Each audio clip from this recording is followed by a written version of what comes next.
Hello, and welcome to another episode of the God Theory Podcast. Today we're going to be talking about mythicism, and we've got today with us a guest. First, we got our regular dude, David. What's up, David? How you doing? Hey, doing all right. Just I'm a little worried because my Ashley adultery Madison account has been hacked, but hopefully no one finds out about that. We'll see what happens with that. And we've also got a guest today, Jared Smith. Jared Smith is from Logicast, a weekly radio show that has just made the transition, I believe, to only being a podcast. Is that correct? That is correct, yes. Okay, and they tackled subjects on just all sorts of things that have to do with everything we're interested in. I've been fortunate enough to be a guest on there once or twice, and it's always an awesome conversation. So, Jared, how you doing, man? Doing good. Thank you guys for having me. I'm also concerned about David's Ashley Madison account, so... It's all over the news. People keep sending me their support and their love, which I'm thankful for. I'm a victim here, as you can tell. Probably their dick pictures too, right? Yes, well, that's what I mean by support. But did you see what they were wearing? You know, it's like they kind of asked for it. So. That's what I should do. Anytime some sleazebag is going to be sending a dick pic, needs to be like, hey, send me a picture of what you're wearing. I need to know if you're asking for this or not. That would be pretty hilarious. But, well, good. Yeah, it's been a pretty good week for me. Overall, school's getting started. David, how long have you been teaching those kids? Them kids? 2 days. 2 days, so they're basically fluent now. I'm just going to give them a final and call it a day. Yeah, good. Awesome. Now, are they visual learners or audio learners? Oh my God, they make them. I want to ask you about that because they make them take a test at the beginning of every year. The incoming freshmen have to take a "What's your learning style?" inventory survey. And I was like, I don't think that's a real thing. And they're like, no, it's fine. It's not Myers-Briggs. We make them take that next year. And I'm like, no, stop. Stop with the weird tests. They don't do anything.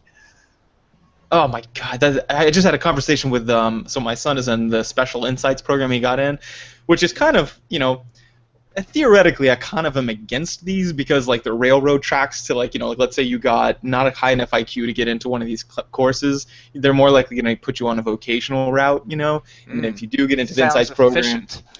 Yeah, efficient. Yeah, if you're a communist, but But he got in, and we're talking to the teacher, and everything's going great. She's like, oh, we want to teach him about, broad aspects of, give him science questions and let him figure out how to test it. And then we're going to be doing, Greek mythology. And, the whole time I'm like, this is great. And then she goes, yeah. And the thing is we really want to know what kind of learners they are, too, because, I am a visual learner, but not everybody is. And I was like, I always want to know at those points, should I say something? Am I supposed to be that guy? Or she's been a teacher for a long time. Should I just leave it be? So what you're saying is not that supported by science? No, yeah, of course not. The more ways you can engage with something, the more quickly you learn it. And visual, there's a lot of factors. What's your attention like? What are you Are you dedicated to learning the materials? Do you have any motivation whatsoever? Are you incentivized to learn it? Is it just a Saturday evening, safety briefing, or is it hey, this is really cool. It's psychology. I need to know this for a client I've got coming up. I didn't. I wasn't listening. You didn't put up a PowerPoint with pictures. I'm doing my fingers. Okay, yeah. Okay. Do you know what that reminds me of? Actually, it reminds me of people who say that they are, they're sort of like street smart as opposed to book smart. And I'm like, that's just something that stupid people say to make themselves sound smart, so that they can actually use the word smart to describe, their intelligence level that is virtually non-existing. Right. I know what street I live on. I'm smart. What is that? This is making the rounds. This is not the term that I learned it by, but Kerr-Dunning effect or something, or Kuning? Dunning-Kruger effect. Dunning-Kruger. Okay, yeah, they use the researchers' names, which is not really. This is all lumped under metacognition for studies for us, but yeah. That's. I'm glad that's making the rounds because people are starting to get it that just because you think you're slightly above average, it's probably not a good sign. Everybody does. So, Except the people who are really above average, they tend to underestimate themselves. Yeah. Yeah, I would agree with that. I think what's really interesting too about that is some people are so stupid that they don't realize they're stupid. It's a real big problem, especially at the upper echelons of the political level in this country. there are some people who should not be able to have even the possibility of getting a launch codes. You know what I mean? Like that really concerns me seriously. Oh, did you hear about those launch codes being like somebody proposed that they were like written inside someone's heart? What? Yeah, dude. It was this philosopher who it was on a Radio Lab recently. So if a fan of NPR type stuff, which I am, this philosopher proposed that if the president had to cut out a human's heart to get nuclear launch codes, he'd be less likely to, just kill a ton of people. And the question always ends up this: okay, great, but whose heart? Like, who's going to volunteer for that position? And this guy did. First lady. But yeah, there you go, the first lady. But eventually I believe someone did. We'll have to fact check that. I wish we had live fact checkers like NPR does, but we don't. So you guys will have to look that up. That's a really cool thought experiment, actually. Yeah. Wow. Okay. It's like that whole idea of like someone far away, you'll hit a button to like electrocute them in psychological studies, but if they're nearby and you're looking at them, it's more difficult. So, or if you hear them, you can hear them shouting. That's another one that sucks. But we're a little more okay with that than like seeing someone, especially if they can see us. If it's a one-way mirror, we're like, fuck them. But if they can see us, we're like, oh, you can see me pushing, and I'm such a dick. Sort of like that study they did, the electric shock study, right, where you had the guy in the lab coat that was telling this amateur, like, oh, he's not telling the truth. Go ahead and shock him again, and in the video, turn it up to 11, make it a little harder. This person is like, on one case, this person turns around and kind of looks at him, and the scientist or guy in a white lab coat just kind of gives him like the go-ahead motion, and just turns around and just does it. The dude's screaming in the next room, and it's just like, wow, that's all it took, huh? For you to torture another human being. It was sort of like this universally understood go-ahead and shock him motion. While wearing a white coat.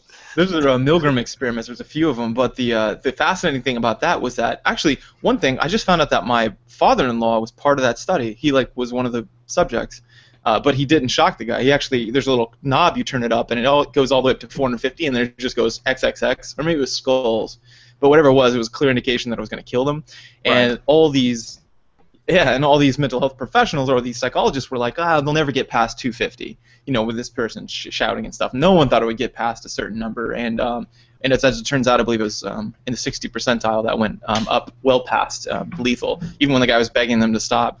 It's just, I like it. It was an answer to those questions of like the war crimes of, Nazi Germany. It was like, well, are these Nazi soldiers, are they really like just following orders, or do they really hate the Jews that much that they're willing to kill them? And it's a big question. So not to segue too much from that, and the only reason why I bring this up is because I just got through doing it. We're going to do a full show on devaluing of human life, but a lot of that comes down to the fact that the propaganda inside of Nazi Germany was very, very, very obviously anti-Semitic, right? So you had a lot of people who, they were following orders. Some of them probably hated Jews to an extreme level.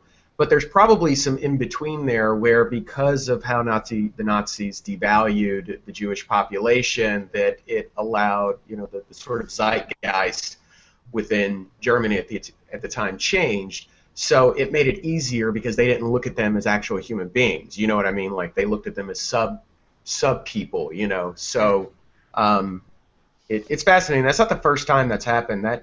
That kind of opinion gets sort of trotted out a lot by like really evil, terrible dictators. Like a lot of what happened in Rwanda was a result of that, because of that massacre. It's that devaluing of human beings. So anyway, tangential. Yeah, and then you get the prison experiment, the Stanford prison experiment effect, where like if you put someone in a guard uniform, even if they were equals, once a week before or even 2 days before is when it really started. You put them there, and then all of a sudden, that's why I say about the police. People are like, I know plenty of cops are great people. I'm like, it's not about being a good person. It's about the fact that when you've got an animal or someone to train or to take care of, and someone who needs to fear you, or they're not respecting you, then you get all kinds of crazy shit. But yeah, humans, we're so silly. But that's what a bunch of bastards. Today we'll be talking about mythicism, and this is something that it would be. I think it's pretty cool because it hits all three of us at once. It sounds like something that Jared's that has been read on or well read. They want to speak for you, and then David, you deal with all kind of mythology, and then myself about like our fascinations and obsessions with it. So Jared, why don't you start off, man? Well, to begin with, I just want to clarify that I'm not a historian at all. I have no background in history. I'm an amateur who got involved in this conversation because of my co-host. I was fortunate enough to have a good education growing up, but again, I just want to preface so everybody understands that I'm not a historian and I'm not here trying to tout out my own ideas. My biggest issue with this conversation about mythicism is that the consensus inside of New Testament scholarship and early Christian scholarship is that Jesus of Nazareth was a real dude, right?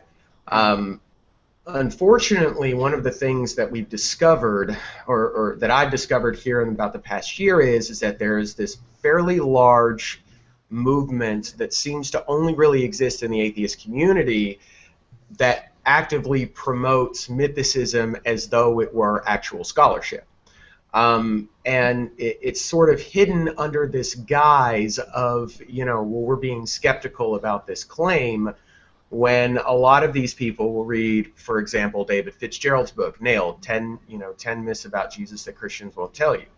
Or Richard Carrier's book, on the history of Jesus. For one, there's this huge misunderstanding about how historical research is conducted, about how it's not conducted the same way that scientific research is, but that we can still use it to tell us about the past. So, if you couple a secularist ideology, pepper it with bias, and then flood that sort of intellectual market with nothing but literature that promotes pseudo scholarship, you shouldn't be surprised that you're going to have a bunch of people that believe in nonsense, right? So, what Darby and I have done and have spent a lot of time doing is we brought David Fitzgerald on the show. We just had Daniel Galata on our show this morning, talking about a debate he recently had with David. Excuse me. And, we're trying to get this message out there so that people can understand that I personally think that this whole thing is bullshit, and seems like the majority of experts in this field also think that mythicism is bullshit. So, and when I say majority, I mean vast, vast majority. So when you say mythicism, what exactly are you talking about? I suppose I should have added context. I kind of figured everyone knew. Yeah, probably do, but for the audience. Well, it's the belief that Jesus of Nazareth was not a real historical person, was not a real figure. The consensus inside of mythicist circles sort of varies, and there's no real clear, coherent opinion. You ask, for example, Robert Price or Richard Carrier, they're gonna give you two different alternatives.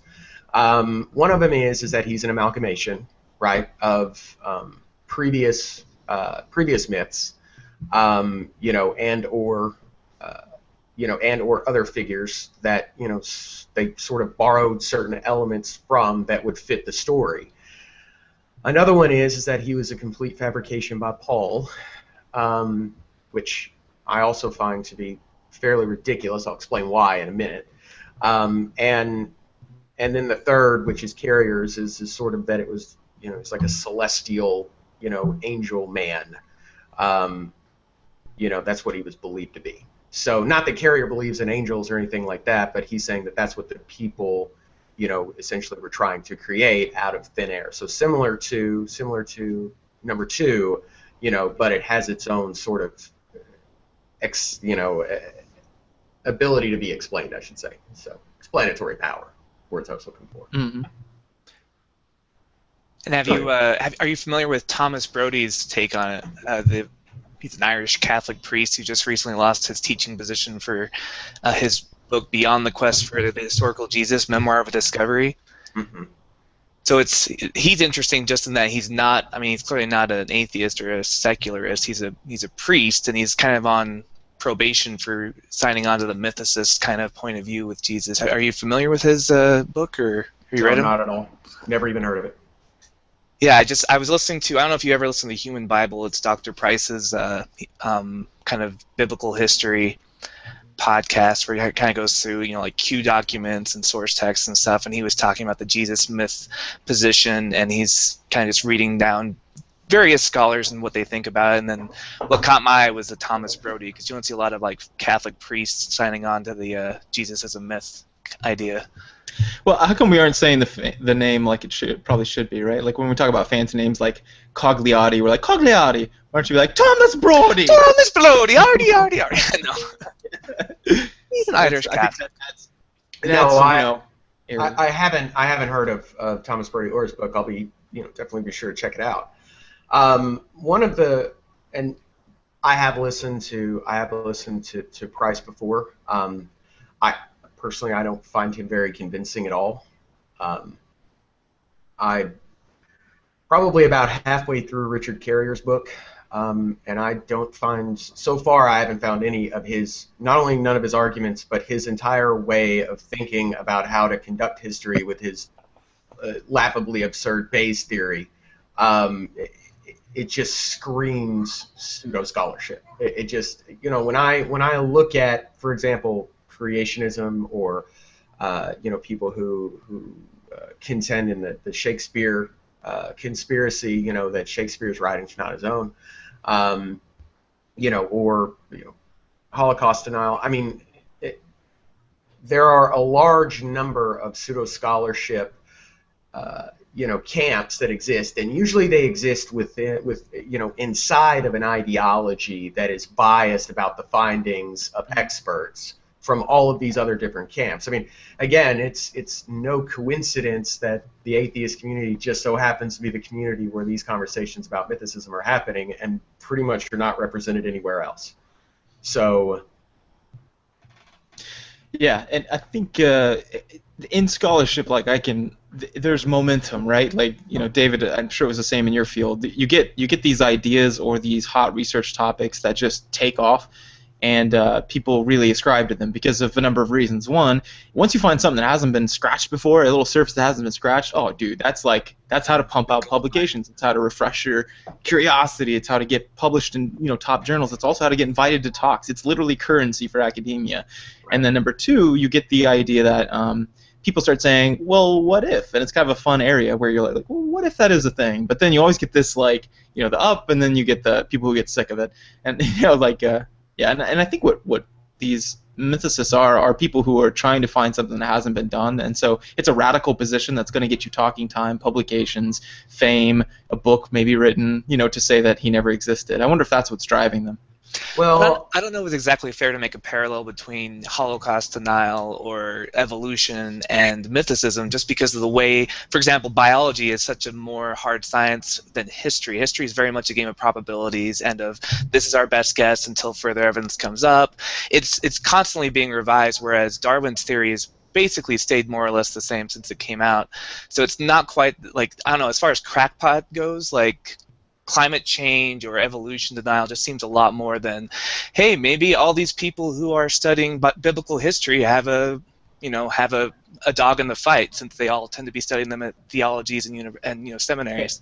Could I interject there real quick? Sure. I want to clarify something.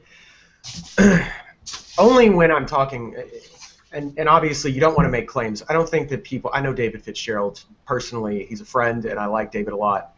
We disagree on this. We fundamentally disagree on this point, but saying that you don't believe that Jesus existed as a real person is nowhere near as the same as saying that 6 million Jews weren't killed during World War II. And I'm not making that claim at all. What I'm saying is that you have different pseudo-scholarship camps that usually originate inside of an ideology, and then they try to generate some sort of an academic standing in an attempt to do two things, I think. Number one, to attract followers so they can look and say, well, yeah, this sort of agrees with me, and they have at least one or two experts in the field that back it up, right?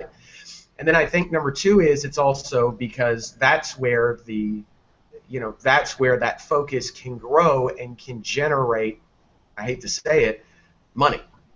And it allows for a financial incentive to, you know, for the whole community to feed off of one another's belief in this thing, you know, because it's like, well, we're the exclusive sect. We're the people who understand it. We're the people who believe. You're bucking consensus odds.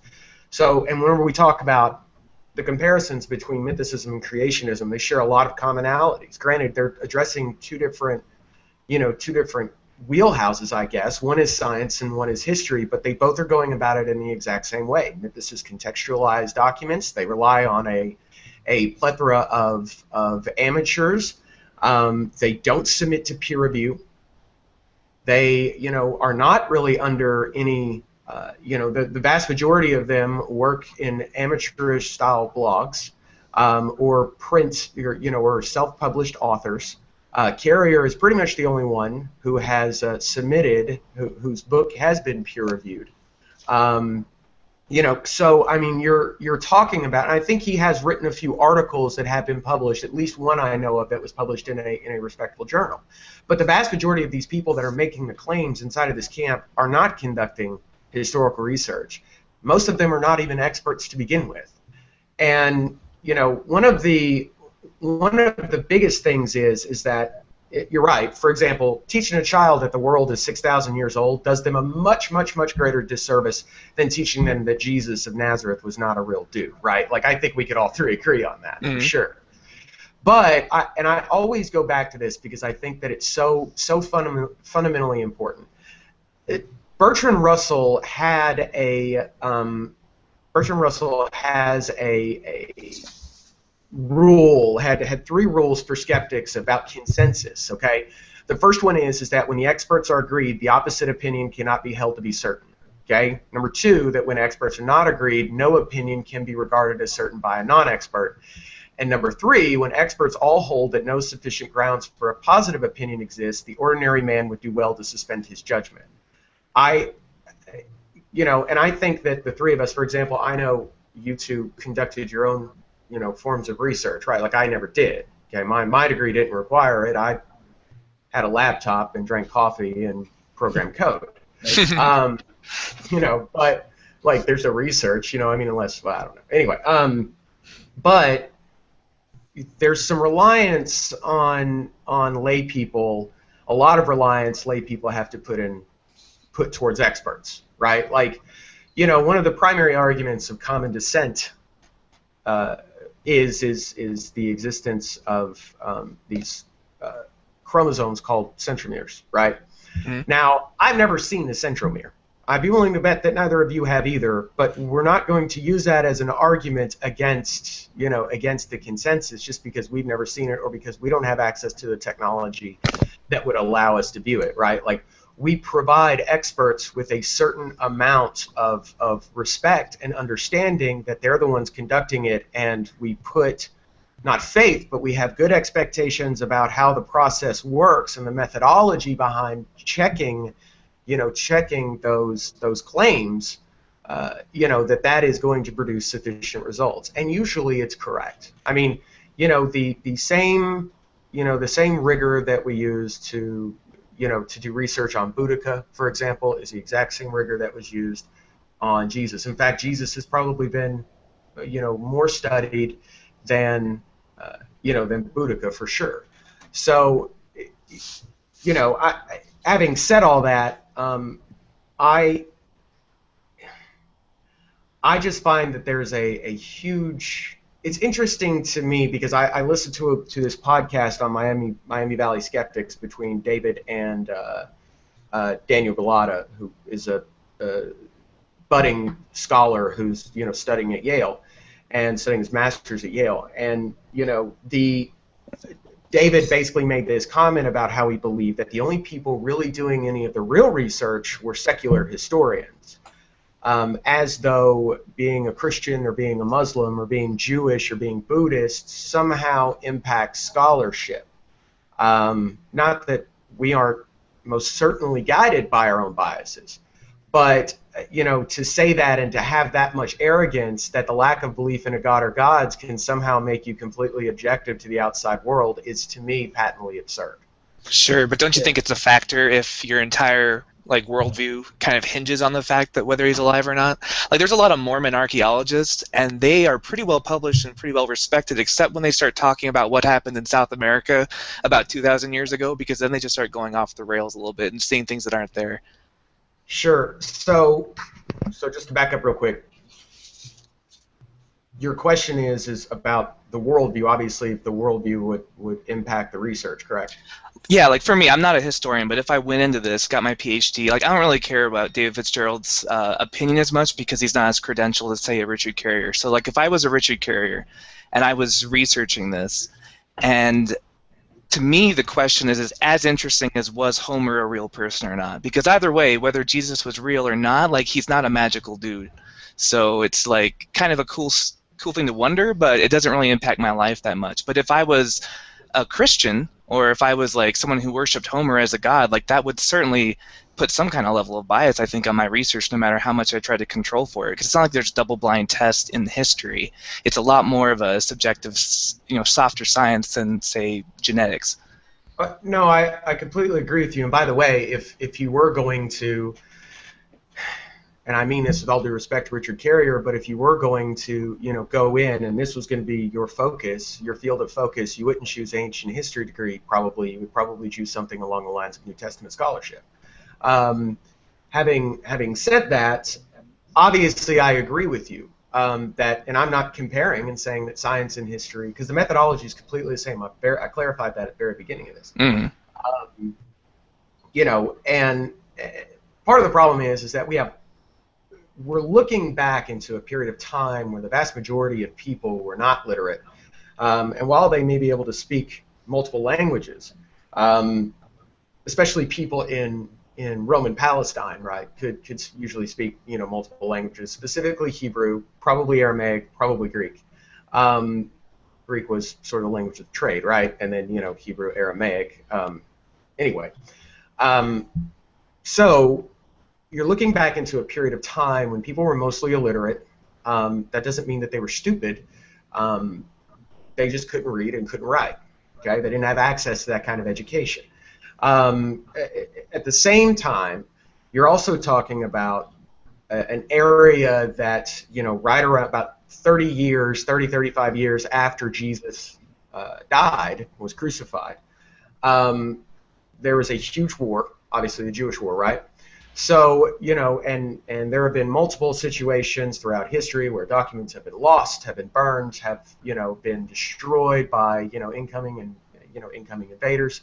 And really, to put it in context, difficult for people to synthesize because they look at how they understand reality on this scale and don't usually apply that to back during first century Galilee, right? So, you're talking about a guy who probably didn't have that many followers, who was an apocalyptic preaching rabbi, who, in all fairness, was really nobody and, was essentially, crucified, executed because he was one of many who were, doing seditious shit. And, Pilate didn't put up with that, or Pilate didn't put up with that, excuse me.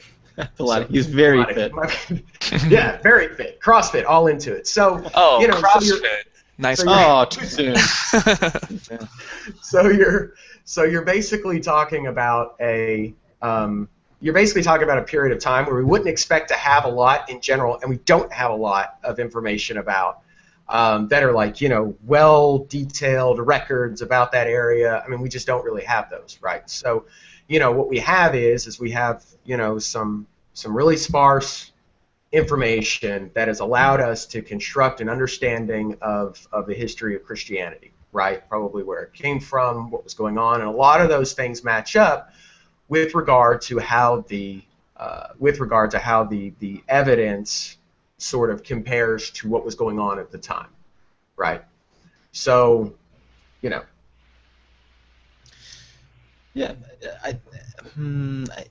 it's kind of this broader question of like, what level of skepticism are we comfortable with? Because it seems to me that Dr. Carrier, he's taken this kind of hyper skeptic stance of like, yeah, but what if he never existed? And if we really apply a lot of scrutiny, we shouldn't believe he existed. But then I've heard other people criticize that standpoint by saying, yeah, but if we do that, we can't believe in almost anyone in the past, because there's a lot of people don't pass a certain test. And one of these specific people was Bart Ehrman was speaking like this, and I can't remember if it was this book. I listened to a bunch of his stuff, but it was either audio book or maybe a talk he gave. But and he's like, yeah, we could doubt that, and we may be wrong on some aspects, like maybe some of these certain people didn't exist. But like, did Socrates exist? We think so, but some people have said that maybe he's just a figment of Plato's imagination. He's just a literary figure to represent the side of logic against rhetoric. And to me, it's like, I guess it's kind of the same thing. I don't really get passionate one way or the other, because I'm like, who cares? Like, to me, I like Socrates whether he was a person or not, and Jesus, he said some cool things. He reformed some Jewish principles that were pretty cool. I don't know. His way of thinking was a lot better than the Old Testament. So I don't know. I would tend to agree with that, only with the way that Jesus has been sort of presented to the world, right? I mean, if you actually go through and read the Gospels, like, you see this, you essentially see someone who is sort of touting out this line of like apocalyptic thinking, right? And then trying to convince his followers that they're basically nothing without him, that if people don't believe that he is the Son of God, that, you should basically cut them off from you should cut them out of your life. I mean, and right. Sell your cloak, buy a sword, the end is nigh. Yeah, I mean, Matthew, 5:16 through 17, I came not to abolish the law, but to enforce it, and not a jot or tittle of the law will be changed until all has come to pass. So, what you really have is you have an apocalyptic preaching cult leader, who is behaving just like cult leaders do, but the way that he is perceived by society is like this really super liberal hippie. Oh, I love you, and and I want everyone to go to heaven, and da da da da da. And I mean, Just a pretty recent innovation, by the way. Like, you talk to a medieval Christian about what Christ thought about love one another, like it was more love your neighbor, kill the Muslims next door kind of preacher. The Turks are coming. Yes. Yeah, and what's really funny about that too is that Jesus makes it pretty fucking clear. Christ of the Bible, okay, makes it pretty fucking clear that very few people are going to end up going to heaven. And I have this really fun game that I play with believers, where I'll be like, okay, just so I can understand, there are 7 billion people that live on this planet. So I want you to tell me, what about all the people who worship another god and will worship another god for the rest of their lives? Will they get into heaven, assuming that everybody died today? And they say no, they wouldn't go to heaven. So I say, okay, so now you just got to basically discount about 5 billion or so people. So now 5 billion people are completely out of it. So out of the 2 billion people who are Christians, how many of those are going to go? Well, the Catholics aren't going to go. Okay, so now we're down to about 1 billion. So, and then you just keep going on and on and on and on down the line until you realize that you're actually talking about a really, really, even believers believe that only a few of them are actually going to get into heaven, yet now more liberal churches are trying to attract a more progressive millennials, essentially, by like, Jesus loves you and wants you to be happy, and he wouldn't care if you had an abortion, and you probably wouldn't. And, he wouldn't care if you were gay. He probably would give a fuck about that. He wants women to be treated the same. No, he fucking doesn't. I mean, like, you could literally go all day long with this, but that's how they're trying to attract new believers. Yeah, you reinvent Jesus. The Bible's a ventriloquist dummy, so whatever you want him to say that agrees with you, you can ignore the bad stuff. Like Jesus telling a Samaritan woman, like, you're a dog, and you get the crumbs off the table because you're a Samaritan and not a proper Jew. Like, that's super racist. But Jesus accepts everybody, so we won't read that part. Right. Jesus the fucking jerk is what he should have been called. And this is just what we think Jesus said, because whether or not he was real or not, I'm not convinced either way, because I just think it's so far lost in history that it could kind of go either way. But if he was real, we still don't know what he said, because our earliest documents from the Gospels are so distorted and pieced together with different source documents. So all we can say is, like you said, the Christ of the Bible, which you might as well be describing any character in any book of fiction, as far as like whether that's the real historical Jesus or not. Well, I think it's important. and I'm not trying to be a smartass, so please don't take that this way. Take this that way. I think it's important to explain that whenever if I go to write a piece of fiction, like I'm writing something that I know is fiction and that my audience understands as fiction, right? So the Gospels weren't penned with that in mind, that the people who are going to be reading them were not going to believe them. No, they wanted the exact opposite. So I don't really think it's fair to characterize the Bible as fiction. I think it's more fair to characterize it as mostly bullshit. Fair. Now, granted, fiction sounds a lot better, a lot more professional than mostly bullshit, but mostly bullshit's a little bit more impactful, I think. Right. It's at best revisionist history, at worst bullshit. Yeah, I mean that's a good point. Like there was a lot of fiction written about Jesus, Adam, Tom, all these people, Adam and Eve, like or I'm not Tom, Thomas, all these, and Jesus, all these people, and then I think it became bullshit whenever they decided which ones they picked and to put into one book and say no others. I think that's the point where you're taking all the information that matches what you want to do, like at the Nicene Council, for example, and then saying, all right, everything else doesn't count. At that point, it's an agenda. You've just rolled all that's fiction and said it's true, and it matches my agenda. That's almost like the criteria for bullshit. Well, sure, but I mean, I think you're right to an extent.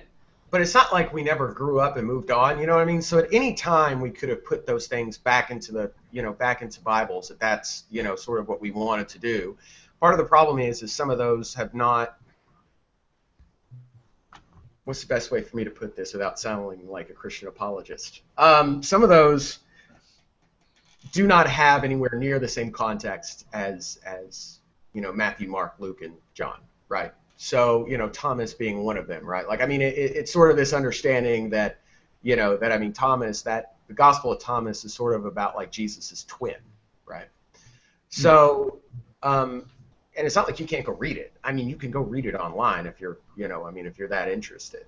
But it hasn't been added back in because I don't think that modern theologians believe that they possess anything that is necessarily contextually appropriate for the rest of the Gospels. So, not that I necessarily buy that. Obviously, I agree with you. And it's pretty charitable too. I think part of it too is that to do that will undermine the whole idea of canon. Like you're going back and saying, well, the Bible's not as sacred. I mean, they know, the theologians, the scholars know that none of it is like a magic book that came down from heaven. But when you start updating it, it's like adding a 51st state to the flag. You're going to get some pushback from people who think there's something magic about the number 50. So if like the Pope was like, guess what? We have a new book and it's part of the Bible now. People will be like, wait, you can't do that. You're not Paul. That is a brilliant analogy.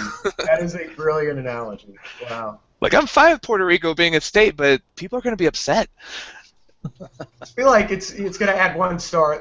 Actually, tangential as it is, I heard someone say that it's going to throw the whole flag off. And I'm like, you don't even fucking know how to count to 50 as is, so it doesn't matter. Who is like more there? Who is counting each star on the flag? Oh, it checks out. There's 50. We're good. Next flag, please.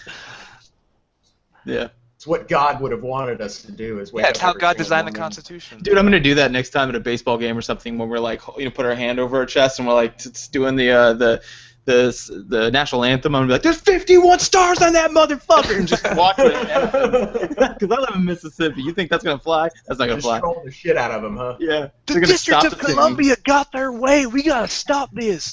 District of Columbia. Oh my God. Oh man. I don't know, man. I know it's a lot to unpack, and to be honest, in the grand scheme of things, this specific topic doesn't really matter as much. It really doesn't. I spent a lot of time talking about it, and the reason why is because I don't want atheists to fall for the exact same pseudo-scholarship bullshit that I see other ideologies fall for all the fucking time. And especially, and Jeremiah, you touched on a point about hyper-skepticism that I think you're absolutely right about. And that is, and David, you brought up a really good point that supports that one in the sense that we're probably never really going to know. You know what I mean? Like, we're never going to know for a 100% fact. So at some point, we have to at least suspend some semblance of skepticism and accept that experts have made a ruling on this, and this is what they found, right? And we continue to generate, new ideas of that period of time, and none of them really have come anywhere close to backing up the assertion that Jesus did not exist.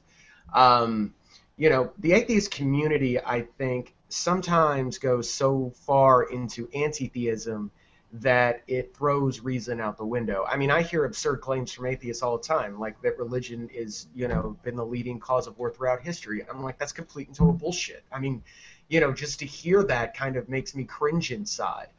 They did on the Miami Valley Skeptics debate between Daniel and David Fitzgerald. They took questions and they actually labeled a question good that was basically like, could the resurrection have been a case of mistaken identity? Like, I'm sorry, but that demonstrates that the person who asked that question, who I was actually privy to their name, so I know who they are. I'm not going to say it on the radio, but I mean, someone who has a pretty prominent position in an atheist in an atheist organization, asked that question, demonstrating that they don't have the faintest clue what they're talking, like they don't know anything about history. It shows, that right there sort of shows like a general misunderstanding of historicity. And the problem is that people in general, doesn't matter if you're an atheist or if you're a Christian or if you're a Muslim or if you're a Jew, I mean, people in general just tend to be historically illiterate. I mean, we just do. As a population, we just do. It's just not usually something, number one, we care about, or number two, we're taught about. I mean, we're taught about America a lot more frequently in school than we are pretty much any other period in history. I mean, if you actually, I saw a study a while ago that said that if you removed all of the references to America from history classes in Texas, you would basically have about 10 to 12% of history being taught about the rest of the world. Right, and that's modern history. That's like 2/3 of American history is after the photograph. So it's a whole different ball game when you're studying like the Civil War versus studying, the year 20.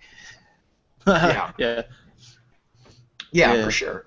And I mean, and you're right too that those things are a lot more relevant to us today than, for example, what happened 2,000 years ago, David. Right? I mean, sure. I think we could agree with that. There's another big question too. I think that comes up with this. I saw an episode on the History Channel, and this was actually history, if you can believe it, on the History Channel. Wow. And it was about it's like biblical music history. on MTV. No, I know, right. And it was talking about like the historical Moses. I don't know if you saw this, but it had RoboCop on it. You know that actor? Actually, I don't even know his name. Pete or something. I think. Yeah. Yeah, and he was the voice, so the whole time he's like gravelly, badass voices going. I was just loving it because it's relevant content. I'm curious about biblical history, and how much of it is true and how much of it isn't, which is relevant for this topic. But they talked about like how it was really cool because it took both points of view in mind. It was it came from a religious point of view and a secular, and it was like so some of these stories could still could be explained by this. Like there's a part on the Red Sea, if I remember right, but they show where it is, and it has with the tide, it can go up and down at different times, and it's like this is a well-known fact. All the fishermen here, you got to get out these certain seasons, you got to drag your boat because it's too low. And there's silt and stuff down here too, so they wear special boots because if you don't wear the special boots, you'll get sucked in. Imagine if a chariot tried to ride across this. A bunch of Jews on foot could, but chariots couldn't. And what's the vanguard of an entire Egyptian force made out of? Chariots. There aren't any foot soldiers in the front because there's skirmishers in the front, which are the chariots. That's the forward observers like in the army today. And so if they got caught, sure, if they saw them and started giving chase and they got caught here, this all makes sense. But it was interesting because I'm often faced with a question when I was asked, or when I was watching this, I kept asking myself how much of this do I, I wonder how much of this is completely made up, or if it's totally true, or somewhere in that's between. Assuming that it happened at all, and they're trying to explain how it would have happened to kind of make the Bible still be somewhat historically true. But and I might be off of this, but as far as I know, the historical consensus on the Exodus story is it's a myth. It didn't happen. There would be chariot wheels, there'd be weapons, there'd be all kinds of archaeological finds that we would see of that happening somewhere in that area of the world where they wandered for 40 years. Like you can't have that many people living off the land that long and not leave a mark. Yeah. I mean, that seems to be, from everything that I've read, again, I'm not a historian, but everything that I've read seems to be, the consensus is that the Exodus story is complete bullshit. There's also, and this is interesting, we learned about this in anthropology, we were learning about human origins, if you can believe that. And this one was talking about how we... Yeah. And I don't know if you put any, stock into evolution, but it was about that. And at any rate, we were looking at human origins, and apparently, like, one of the things we did was we traced out a bunch of different peoples across time. And this is weird, but Jews had this, and this isn't uncommon to just Jews. Many people did this, but they would actually sacrifice their young and bash their skulls open, and they would do something with them, some kind of ritualistic rite, and then bury them. And they're not sure why, but it looked like there might have even been cannibalism because there was human Jews on there, and it wasn't just Jews. It wasn't just Jews. It was many people. I'm not saying Jewish people are bad or anything like that. Everyone was eating their kids back then. It was there were, and the weird thing is they're not sure why, but they believe it was the beginning of religions. They said this could be it because there doesn't seem to be an evolutionary reason to do this or biological. It must have been some sort of superstition put forward to specifically death. And you see remnants of that in Old Testament mythology because, regardless of how you view Jesus, a lot of the Old Testament looks just like every other mythology. You see the evolution of different stories. You see, like, gods changing into just one god, and you see a lot of, like, these little, like, peppers of human sacrifice, like the girl who comes home to her father and he's promised Jehovah that he will kill the first thing that walks into his house when he comes home from war, and so he sacrifices her. And unlike Isaac, God doesn't intervene. He's just like, yeah, go for it, it's cool. So, like, you see a lot of these, like, remnants of, like, where that could have come from, and then it's sort of filtered out through history. But, like, you're right, it's not uncommon back then for people to human sacrifice. That's just what we did as humans. We were kind of shitty. Yeah, I mean, we're still kind of shitty. And this has nothing to do with the point, by the way, but I have this weird view about how we see human sacrifice and the death penalty. So, like, the death penalty in this country really reminds me of this idea of like, sacrificing human beings, but instead of doing it to a god, like, we're doing it to an idea that by sacrificing them, not only are we punishing them, but we're also deterring, like, future crimes from happening. So in that sense, it really is like a sort of it's like a sort of sacrifice, like we're trying to make amends with with family. Or and it's just as based on science because the data suggested that doesn't help at all. So it really is just like this is for justice and for people not being bad, and then they're dead. Yeah, I mean, it makes sense. If let's say you've got a reinforcer, probably I don't know how often. Let's say I'm someone who rapes or and murders. Like, I'm trying to think of someone who would end up on death row. But let's say I rape and murder, and for me that's highly reinforcing because I'm for rape because I'm a sick fuck, and because for stealing because maybe I'm just in a bad position, or maybe I love the thrill of it. But the point is that's highly reinforcing, and you're getting that every time you do it. Let's say I rob maybe twice a week and rape and murder once a month or something. And then at the 1% chance that you're actually going to get caught, like, I don't know if you've seen the numbers, but they're not very good for catching people on these things. And so, like, or maybe more than 1%. I'm being a little facetious, but that's worth the chance. Like, it's like if you went and gambled and then you got $2 to every $1 you put in, but there's always a chance that, like, the 1950s cops are going to come in and they're going to push that button, and everything's going to flip over, and hopefully maybe you'll get out of it, but the 1% chance you won't. And it's totally worth it. Like, you can't keep rats away from those sorts of incentives. It's just not going to happen. And oh no, that one guy got murdered, and still we're going to keep doing this. I mean, did the old a few different Arabic nations did this, and not just Arabic, many people did this, even medieval, even European, but they would chop people's hands off or do something very bad for stealing. So did that cure stealing? Did that stop? Oh, it didn't stop. Like, that doesn't work. It scares people for a bit, but, like, the scare tactics, we've done a lot of research on decision making and scare tactics, and it's highly specific in how it works, and it's definitely not a generalizable lesson. Yeah, it's not what you're thinking about when you're doing the crime. You're not thinking about, like, death row at that point. Right, and the amount of probability. One of the shitty things about the way we enforce that, actually does come from our sort of Protestant roots, right? Like, people hate it whenever I say that, but it's absolutely true that the whole, like, eye for an eye thing is something, the spoil the rod, spare the rod, spoil the child. I mean, this idea of, like, physically punishing people with force is, like, a really, really big deal in America. Like, we fucking love doing it. I mean, but for fuck's sakes, we bombed Iraq twice. Like, that it's bad whenever within, like, the course of a decade and a half you bomb the same country 2 different times. Just make sure it sticks. That's right. We're getting off topic, I apologize, but we definitely love, like, our biblical roots when it comes to enforcing shit. I tell people, I'm like, look, as an atheist, I obviously don't believe in a fucking afterlife. So, you know, if someone has to go and sit inside of a cell for 40 or 50 years because they took someone else's life and they have to spend the rest of their life in that meager, terrible, awful existence, I think that that is valid punishment.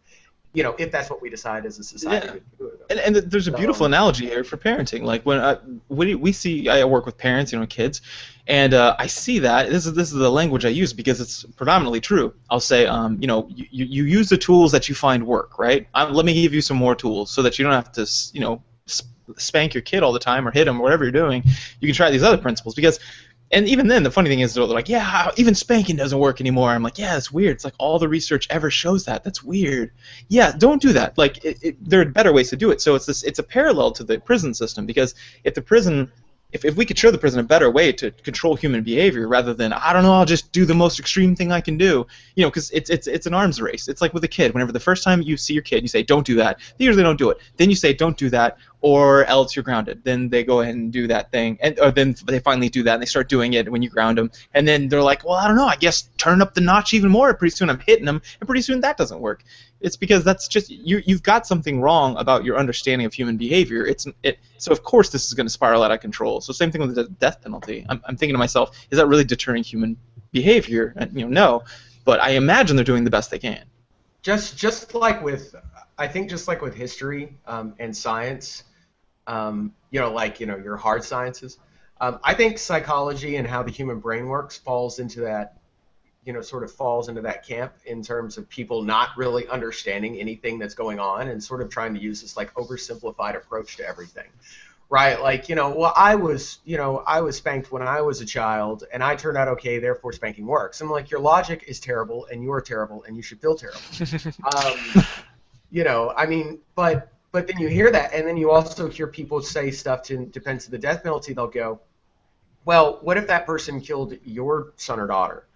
And I'm like, I'd want to kill him. That's why we don't let the dads be the judges in those cases. That's right. And I'm like, well, what if the person on death row who is about to be executed by the state was your son or daughter? Right. I mean, you know, like people never want to think. And what I hear about that, my kid would never do anything. I'm like, well, I'm sure there was a point where these parents didn't think that their fucking kid would go out and do something terrible either. Right, you know, and we're so bad as juries at even finding the guilty person to begin with, like with the DNA projects where they keep exonerating people after they've already been executed. It's like, oh, it turns out we got the wrong guy. Too bad, should have been a minority. And I hate to, like, I hate, because I like, okay, I hate to do this because it sounds like I'm apologizing for these people, and I am not. But, you know, being a social scientist, I'm going to make the statement, is that we find that the people who commit, you know, like child molestation have almost the strongest predictor is whether they've been child molested. It's almost like a vicious cycle, and I'm not making excuses for these people. I mean, I've got kids. If someone touches my kid, I will kill them. But like, I'm just saying, nothing right with it. But we do have to realize that it's a series of victims. You know, it's just a matter of, yeah, we got to punish them, but like, let's not like, you know, be like these people. I mean, child molesters are monsters. I'm not saying they're. All I'm saying is that let's muddy up the water instead of like this weird idea that like we have full control over our behavior, and let's start looking a little more scientifically that like actually your external variables and your genetic influences and things that happen to you, your learning history, are the most powerful predictors. Some people say the only predictors of future behavior, if you're a radical, you know, physicalist. So, which a lot are. Yeah, and you know, and I obviously completely agree with just about everything you said there. One of the issues that I have when it comes to, for example, child molestation is that a lot of people, because of the way we view sex in this country, I think, and in our society at large, I think that for years people internalized those things and didn't want to talk about them because they felt like they had done something nasty and disgusting. When, as in, they made the choice for those things to happen to them, as opposed to those things, you know, happening to them against their consent or without their consent. You know what I mean? So, you know, so for years people go untreated, have no idea how to deal with it. You know, but especially when it comes to, I think, people who are repeatedly abused, your brain starts, and stop me if I'm wrong, Jeremiah, but from the way I understand it, your brain starts creating these pathways as one of the ways that we develop habits, right? You know, and so those things can indeed become habitual to create a response, right? Like maybe a positive response in our brains, right? You're talking about sexuality? Yes.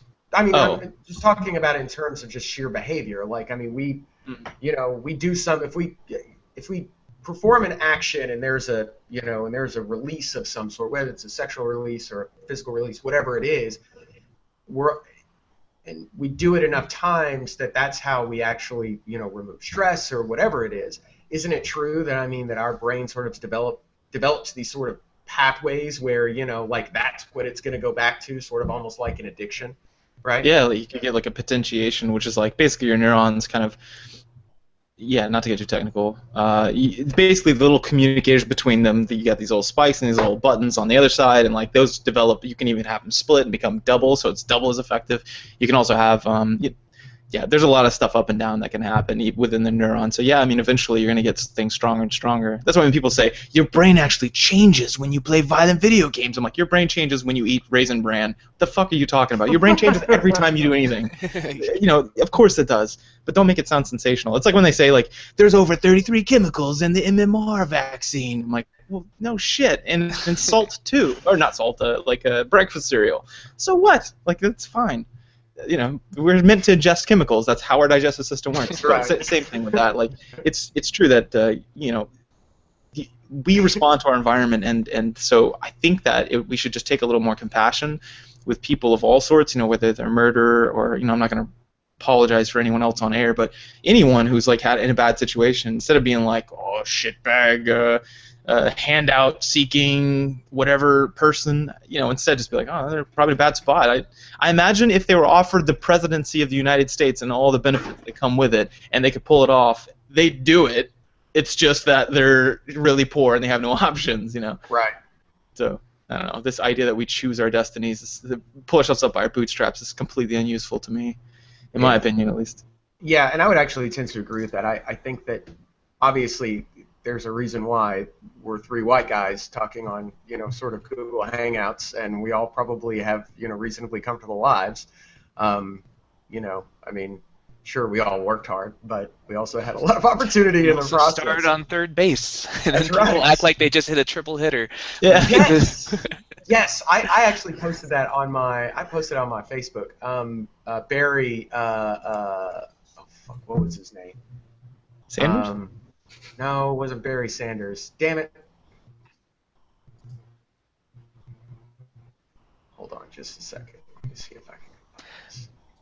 I'm trying to remember who said it. Hold on. All right, never mind. Forget it. It's going to take too long for me to about a week ago. Anyway. But yeah, there is a position of privilege. Even having this conversation, even going back to our original conversation, just being able to pontificate on biblical history, we're very fortunate to even be able to do that, because most people don't have the leisure time or the resources to do that, even throughout the history of our species. Like, just it's a modern innovation to be able to overthink things like this.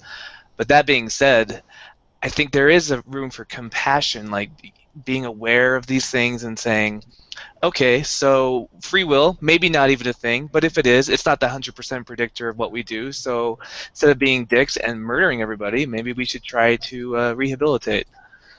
But that's just a Swedish idea that, it's not very American, so forget I said it. I agree with that. I agree with your approach. And I'm going to say this, and it's going to make me sound sort of fanatical, but I think that there are some people who are not amenable to argument. Mm-hmm. And it's fine to have some people in the world who are not amenable to argument, because they usually either produce good points or make other people work harder at their own crafts. So I think that there's some benefit to having people like that.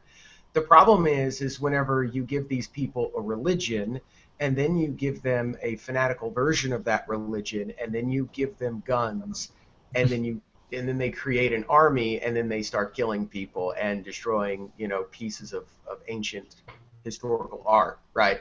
So, and obviously I'm talking about ISIS. Like, I think that the fundamentalism in some of those groups is so ingrained that I don't know if you can actually rehabilitate them. But then again, if only there was someone on this show who studied this kind of cognitive behavioral psychologist. That would be amazing, almost like a scientist, if you will. Maybe we can get someone like that on the show. That would be cool. Yeah, we should invite one. Yeah, like a real scientist. Like a real scientist, not just a psychologist. Yeah. No. Yeah, and the thing about that is, So I'll make another parallel to kids because I find myself in these weird. Okay, anyway, people seem to be okay with simplifying things to children a lot, but people will say things like, "My kid doesn't listen to me," and he's just one of these kids who doesn't. And then you say, "Oh, okay, well, make him one who does." And then, some people tend to get really puzzled about that, and it's just a matter of getting them interested and then positively reinforcing them for engaging in arguments, right? So reasoning with your child, saying like, "Oh, hey, is it okay if you can give me a good reason that you can have that cookie, I'll listen."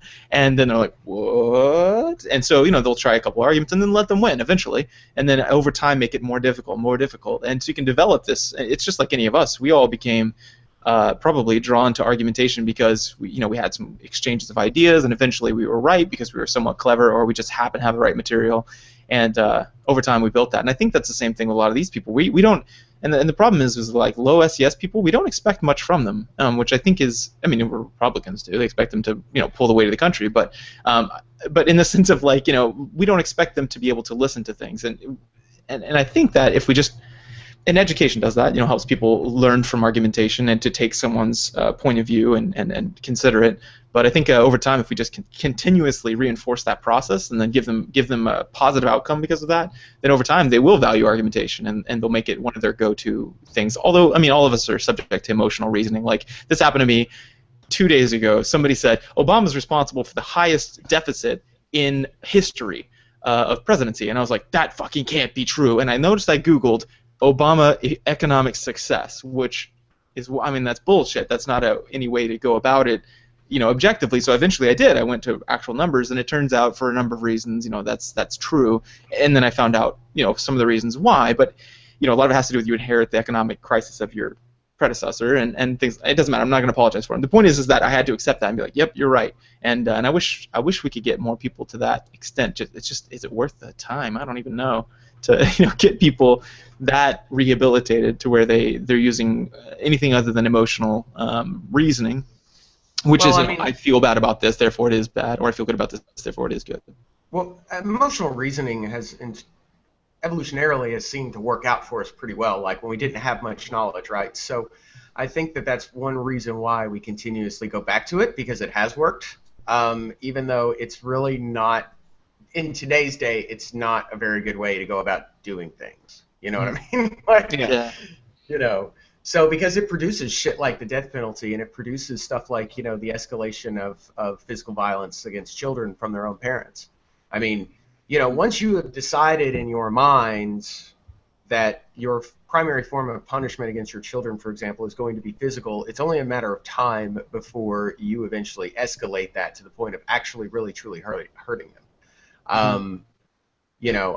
I don't think, not necessarily in all cases, but from all the studies that I've read, it seems like that's the argument. That, if you use this as the primary method of discipline for your kid, you're just going to continue to escalate because they're going to continue to escalate their behavior because pain is fleeting, right? Like, it doesn't last for very long, so they don't remember it, they can't really recall it. And it's a problem with process as well.